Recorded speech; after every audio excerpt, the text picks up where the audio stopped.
President Biden says we have done what we can in Afghanistan and all troops will be out by August 31st. In an address from the White House earlier today, Mr. Biden addressed the withdrawal of U.S. troops ending the nation's longest war. He said he would not send another generation of Americans to war. President Biden reiterated, "We've accomplished what we set out to do." The United States did what we went to do in Afghanistan, to get the terrorists who attacked us on 9/11 and deliver justice to Osama bin Laden, and to degrade the terrorist threat to keep Afghanistan from becoming a base from which attacks could be continued against the United States. We achieved those objectives. That's why we went. We did not go to Afghanistan to nation build. And it's the right and the responsibility of the Afghan people alone to decide their future and how they want to run their country. For more, I want to bring in Michael Semple. He is a professor at Queen's University, Belfast, as well as a former deputy to the European Union Special Representative for Afghanistan. Professor Semple, welcome. So we just heard President Biden make the case that Afghanistan is not where the U.S. should be pouring its resources right now because the country faces much bigger threats elsewhere, and even the terrorist threat that was first pursued there has morphed into something else. What is your reaction to President Biden's position on Afghanistan? Well, I think a lot of his position was either predictable or well known. He had to make a case for getting the U.S. forces out, and he was quite clear, saying that staying 1 year or 2 more years would have made no difference. I've been listening to it really from an Afghan perspective. It all sounded quite orderly and well thought out. But from Afghans on the ground who I'm dealing with, they see the whole process as chaotic, possibly catastrophic. They hear, this process of the Afghan Taliban taking more territory, it is sort of beyond the worst expectations. It means millions of people who did not want to be under Afghan Taliban rule find themselves now ruled by the movement, who control everything they do. It's far more.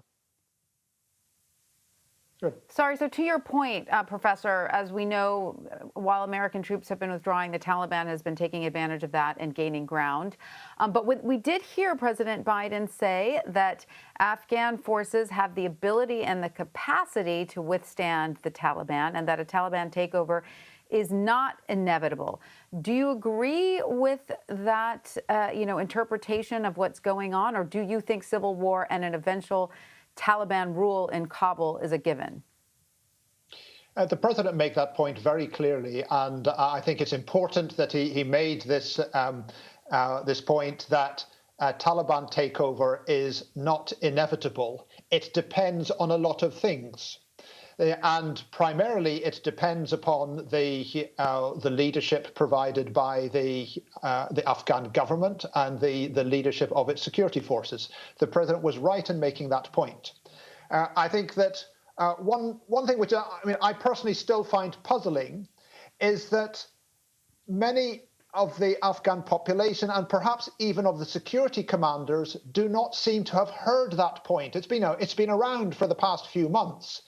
And so those who have retreated, surrendered, handed over their districts, do not believe that the rest of the army is strong enough to provide them the air support when they need it, the logistics that they require. They do not believe that there is a solid Western commitment to provide the support of the Afghan government. And that's why so many of them have retreated. So sometimes, making a point is okay, but it's got to be done in such a way which is credible and believed by those people who have to hear it. At the moment, I'm sure that what security leaders in the Afghan government are trying to do is to spread that message, throughout the country and tell people stay at your posts. There is no inevitable Taliban victory. I think we're pretty confident in saying that regardless of what the United States wants, the Afghan people do not want to see a forcible return of the Taliban. And that's why the Afghan government now has to work so hard on persuading its people that they really do have the military means to hold on to Kabul, the provincial centres, and to most of the country. So do you think part of what's at play here then is a communication issue, that the Afghan government needs sort of a better PR campaign, as it were, to just get the word out far and wide? Like you said, hold your post, we're here, we have the ability, but everybody has to believe it in order for this to work. Well, yes, but it's much more profound than just a PR issue.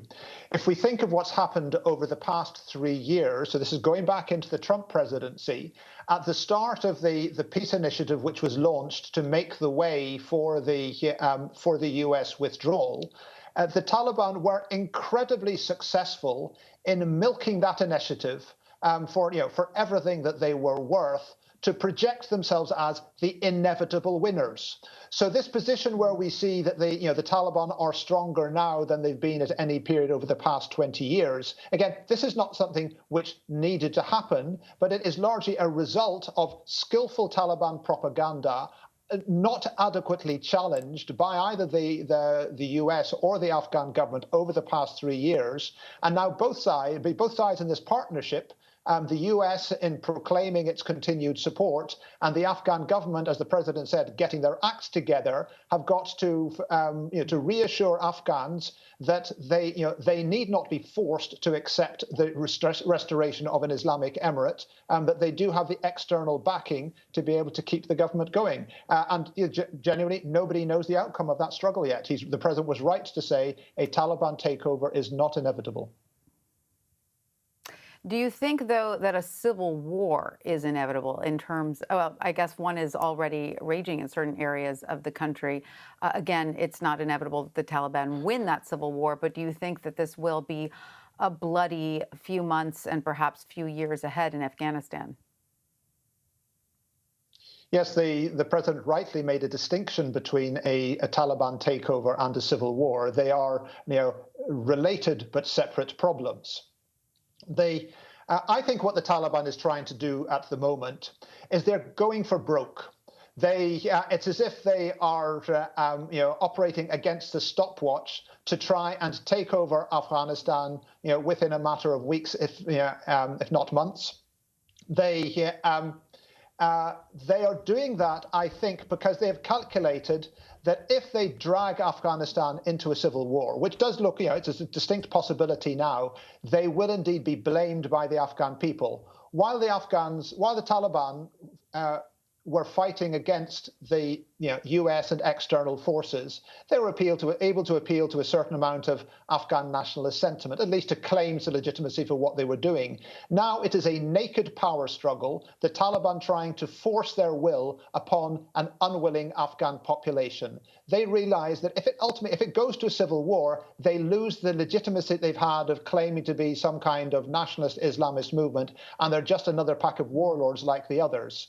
So yes, there's a risk of a civil war, but in a sense, the Taliban also lose a great deal if they get bogged down in a civil war. So if there is any hope for wisdom prevailing in Afghanistan, it is that those Taliban who do not want to become just another armed faction fighting forever, that they will respond to the peace moves, which are probably not going to give a result this year, but maybe this year and maybe next year they might. So a civil war is a distinct possibility and one well worth struggling to avoid.